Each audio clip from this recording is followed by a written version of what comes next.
Well, first, just the longevity of the music that Karen and I made. After 51 years, the Carpenters remain one of the most successful music acts of all time. But that success also came with criticism, largely focused on their image. Karen Carpenter had a voice that sounded like it could fix the world. Karen's voice is one of those voices that just goes right to your soul. But behind that voice was a silence no one noticed in time. In the 1970s, she wasn't just a singer, she was a phenomenon. The kind of artist who didn't just top charts, she redefined them. Every note felt effortless. Every performance felt untouched by human strain.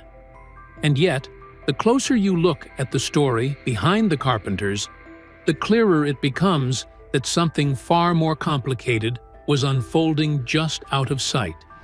In studio sessions, in family dynamics, in moments the cameras never captured.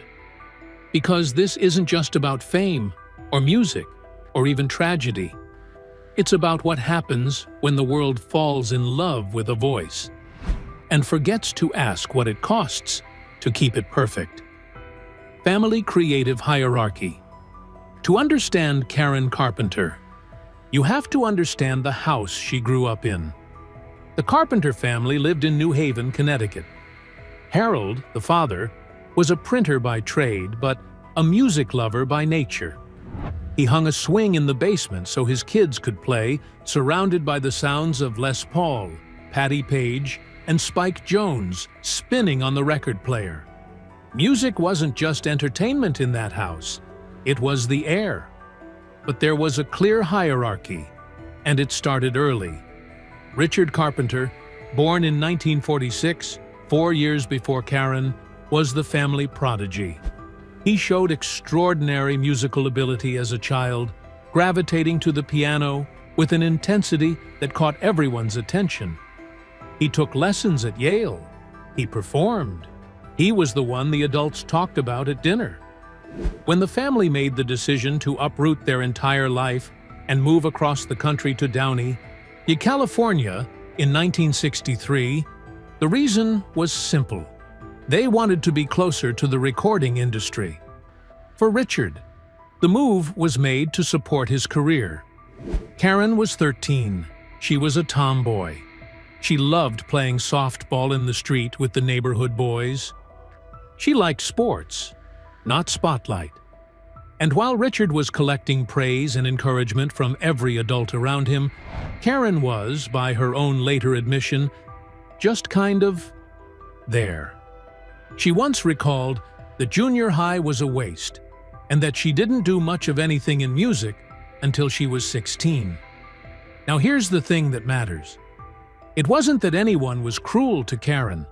Her parents weren't villains. But the family's emotional gravity bent toward Richard. He was the investment. He was the future. And Karen, without anyone saying it out loud, grew up understanding that she was the supporting character in someone else's story.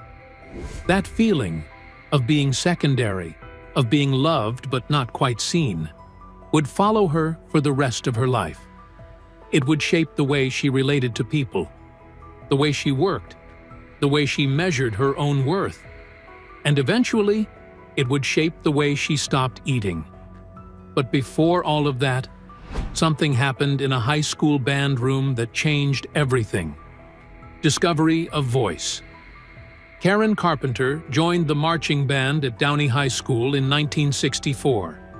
She was 14, a year younger than her classmates, still figuring out who she was. The band conductor, Bruce Gifford, who had already taught Richard, handed Karen the glockenspiel. She hated it. She tried the flute. Didn't connect. Tried the accordion. Same thing.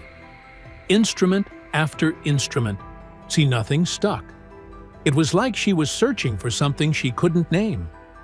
Then she watched a classmate named Frankie Chavez play the drums. Frankie had been drumming since he was a little kid, idolizing the legendary jazz drummer Buddy Rich. And there was something about the way he played, the physicality of it, The rhythm, the controlled chaos that lit something up inside Karen. She asked if she could try. That was it. That was the moment. Frankie convinced her family to buy a Ludwig drum kit for around $300. Not a small investment for a working-class family in 1964. And from the day that kit arrived, Karen was consumed. She practiced for hours every day. She taught herself complex patterns and time signatures. Within a year, she could play Dave Brubeck's Take 5 in 5/4 time, something most drummers take years to master.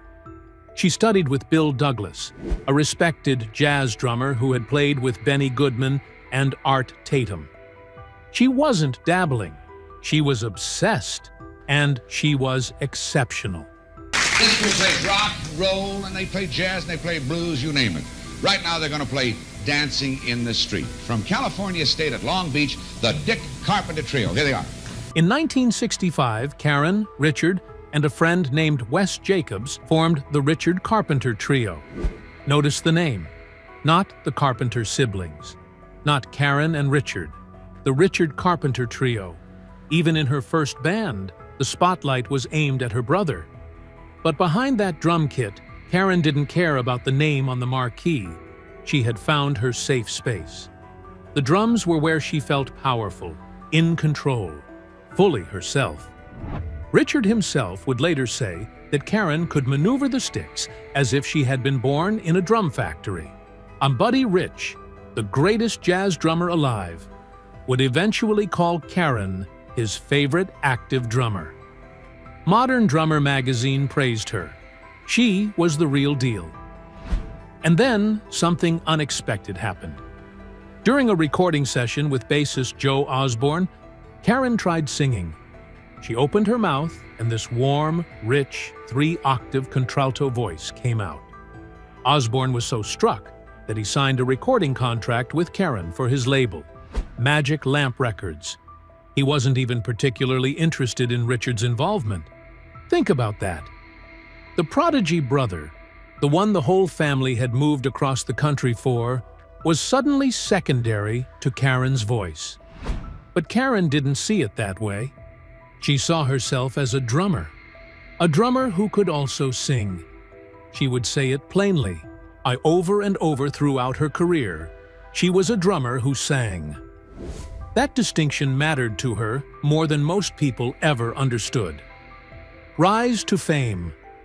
In 1969, Herb Alpert, co-founder of A&M Records, signed Karen and Richard as the Carpenters. Karen was 19, Richard was 23. Their first album went essentially nowhere. But then Richard rearranged a Burt Bacharach song called They Long to Be Close to You, and Karen's voice turned it into something transcendent. Herb's a risk taker. I mean, just A&M, the artists that they chose to sign, people would always say, well, what's on the radio? What's on the radio? Let's do, what's on the radio. And Herb would always say, what's not on the radio? Even the Carpenters. It hit #1. Richard later called it his proudest achievement. And then it didn't stop. We've only just begun. Rainy Days and Mondays. Superstar. Top of the World. Yesterday, Once More. Hit after hit. Album after album. They were headlining Las Vegas within a year. They performed at the White House for President Nixon. Well, they were everywhere. Television, radio, magazines, concert halls around the world. In Japan, their 1976 tour grossed the highest income for any tour in the country's history up to that point. But here's where the story turns. By the early 1970s, critics and industry people started saying that the Carpenters' live shows lacked a focal point. The problem, they said, was that Karen was hidden behind a drum kit. The audience couldn't see her. She needed to be front and center, standing at the microphone. And so, gradually, the drums were taken away. Not all at once. Not dramatically. It happened in stages, a few fewer songs per set, then a handful of showcases per tour, then barely anything at all. Album by album, Karen sang more and drummed less.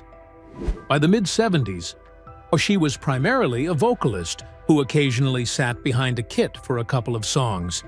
It was a business decision. It made commercial sense. But for Karen, it was a kind of erasure. The drums were where she felt like herself. They were the first thing that had ever been truly hers, not Richard's, not borrowed, not secondary. And now that identity was being quietly replaced by something the industry found more marketable: a pretty girl behind a microphone. Richard would later reflect on this with clear regret, acknowledging how fast everything moved, how there was no manager protecting them, how the pressures escalated before anyone could process what was happening. The schedules were relentless, one-nighters that nobody needed to be doing. The label bullied them into album art they hated. It was, in Richard's words, a crazy time. And Karen, who had always dealt with stress by throwing herself deeper into work, had no outlet anymore. No drum kit to disappear behind, no safe space. She started dieting in 1967, casually at first, like a lot of young women her age. She had been a slightly heavier teenager and wanted to slim down. But by the mid-70s, the dieting wasn't casual anymore. It was something else entirely. Something darker. Something none of them had a name for yet. Health collapse timeline. By 1974, Karen's weight had dropped to around 99 pounds. She hid it. Fluffy blouses during the day, long sleeves, layered clothing that concealed how thin she had become. At night, on stage, she wore low-cut gowns that showed the truth. A skeletal frame that alarmed fans so much they began writing letters, asking if she had cancer. She didn't have cancer. She had anorexia nervosa. But in the 1970s, almost nobody knew what that meant. This is the part of the story that's hardest to hear, because it reveals how completely the world failed Karen Carpenter. The medical community didn't fully understand eating disorders. The public had never heard the term. The music industry treated her declining health as a PR problem, not a medical emergency. And her own family, people who loved her, couldn't comprehend what they were seeing. Karen's friends told her to just eat more, as if it were that simple. As if the disorder was a choice, a diet gone too far, something willpower could fix. They didn't understand that anorexia had become a tyrannical force in Karen's mind. She described it herself as being haunted. She looked in the mirror and genuinely couldn't see what everyone else saw. But when a therapist later asked her to stand in front of a full-length mirror in a bikini and look at her emaciated body, she told him she thought she was gaining weight. Meanwhile, Richard was dealing with his own demons. He had become addicted to Quaaludes, which he initially took to help him sleep, and his own health deteriorated severely. He entered rehab in 1979 and successfully recovered. But while Richard was fighting his battle, Karen's was deepening in the shadows. There's a painful irony in this. Richard's addiction was visible. He couldn't perform, couldn't sign his name, fell down a flight of stairs. It demanded attention. It got treated. Karen's illness was the opposite. It was quiet. It was hidden. It looked, to the untrained eye, like vanity. Like a woman who simply didn't want to eat. By the early 1980s, Karen could no longer hide what was happening. She was taking thyroid medication she didn't need, obtained under a false name, to speed up her metabolism. She was consuming massive quantities of laxatives, by some accounts, as many as 90 tablets in a single night. Her housekeeper found her collapsed in her closet on more than one occasion. She was disappearing. In 1981, Karen told Richard directly that she had a problem and needed help. She connected with a psychotherapist in New York named Stephen Levenkron, who specialized in eating disorders. She checked into treatment, paying thousands of dollars a month for her hotel suite and therapy sessions. But even then, she was undermining the process, power walking 19 blocks to her sessions to burn calories, purging after meals, standing and pacing constantly to keep losing weight. By September 1982, Karen weighed 77 pounds. Her blood potassium had dropped to life-threatening levels. Her heart was beating irregularly. She was admitted to Lenox Hill Hospital in New York, where a feeding tube was inserted and accidentally punctured one of her lungs. She gained 30 pounds through intravenous nutrition, but the rapid weight gain put enormous strain on a heart that had been weakened by years of malnutrition and the toxic effects of ipecac syrup, which she had been using to induce vomiting. She went home to California in November 1982, determined to start fresh.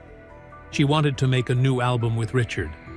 She wanted to finalize her divorce from Thomas Burris, a marriage that had been its own source of pain and disappointment. So she performed Christmas carols for her godchildren at the Buckley School on December 17th, her last performance.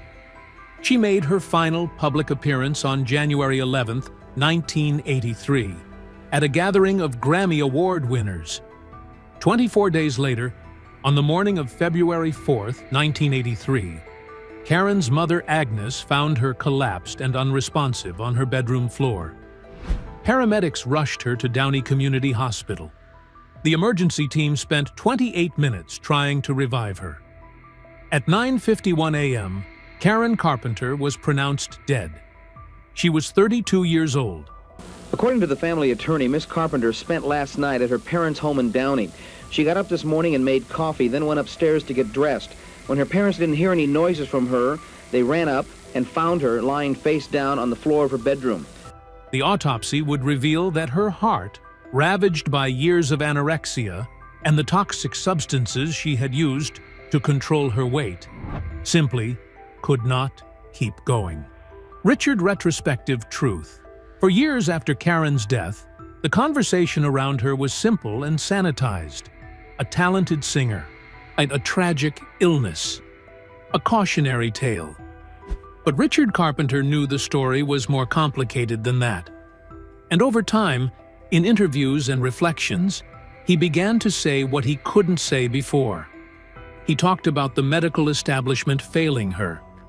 He spoke about a famous psychotherapist who, in Richard's view, did nothing to help his sister.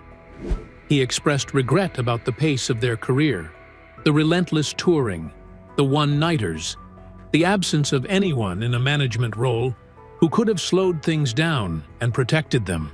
He acknowledged that the industry they loved had chewed through them without hesitation.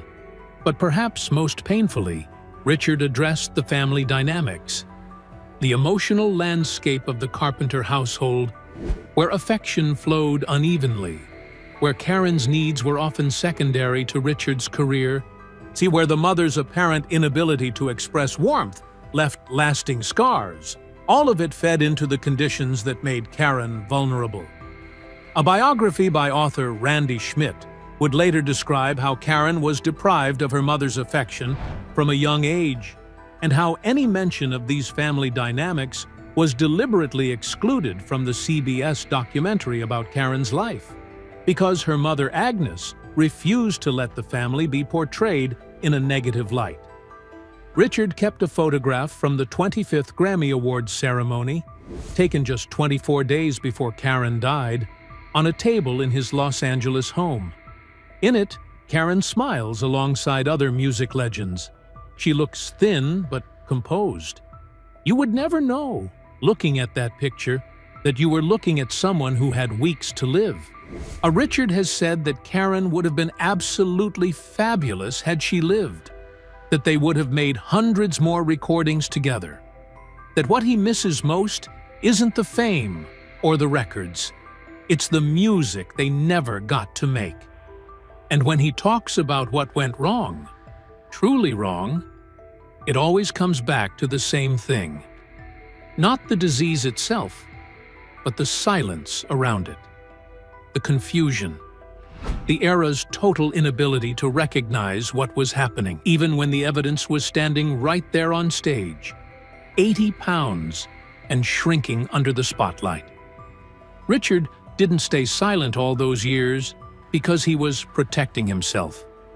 He stayed silent because speaking the truth meant admitting something almost unbearable, that the people closest to Karen, the ones who loved her most, were also the ones who couldn't save her. And not because they didn't care, but because they didn't understand. And by the time they did, it was too late. Because the hardest part of Karen Carpenter's story isn't what we know. It's what we missed. The records remain. The voice remains. The performances are still preserved in perfect clarity, untouched by time, replayed across decades as if nothing was ever wrong. But silence has its own kind of evidence. And when you listen closely enough, beyond the arrangement, beyond the harmony, beyond the sound everyone remembers, you start to wonder what else was happening in the spaces between the notes. Richard Carpenter spent a lifetime carrying that question. The industry moved on. The audience moved on. The world called it a closed chapter. But stories like this don't really close. They echo. And the question that still lingers, long after the music fades, is the one no recording can answer. How many voices do we celebrate? Without ever realizing we were supposed to be listening for the person behind them.